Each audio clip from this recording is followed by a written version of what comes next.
This is about a spirit of abandonment.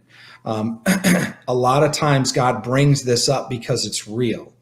There's a situation like this that you may not even remember that happened. Like with Richard's dream, how would he know what was happening while he was in the womb? God gave him a dream because those kind of traumas can still deeply affect. And he was sad and he was angry. And if you've ever been through any deep level of spiritual inner healing, they ask you those questions. Did your parents argue? Did your mom want to get divorced or separated? Did your dad want them to have an abortion? Whatever. So I really think there's something, 8 years old is a marker.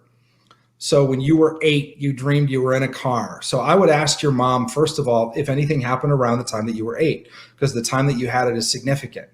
Was with my mom driving in a highway.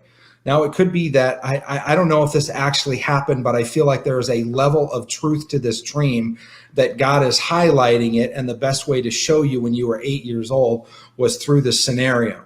The idea is your mom is in the car, you're with her, you're driving, headed to a place of destiny. Obviously, she's your mom. So you're thinking she's going to be in my life forever, blah, blah, blah.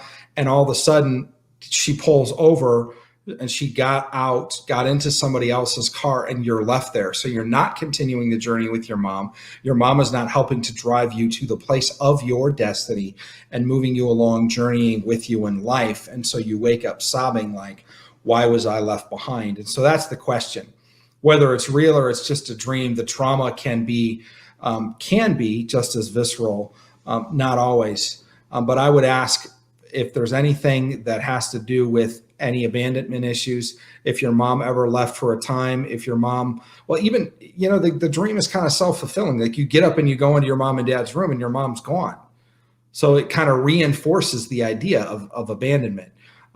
I don't know if your parents got separated or divorced, don't need to know all that. You'll know those things. And God wants to highlight that because he wants to heal that. He wants to take you back to the place where you first felt that feeling and where fear and trauma and abandonment entered your heart, because he wants to heal you in that area. And he wants you to know that he will always be with you.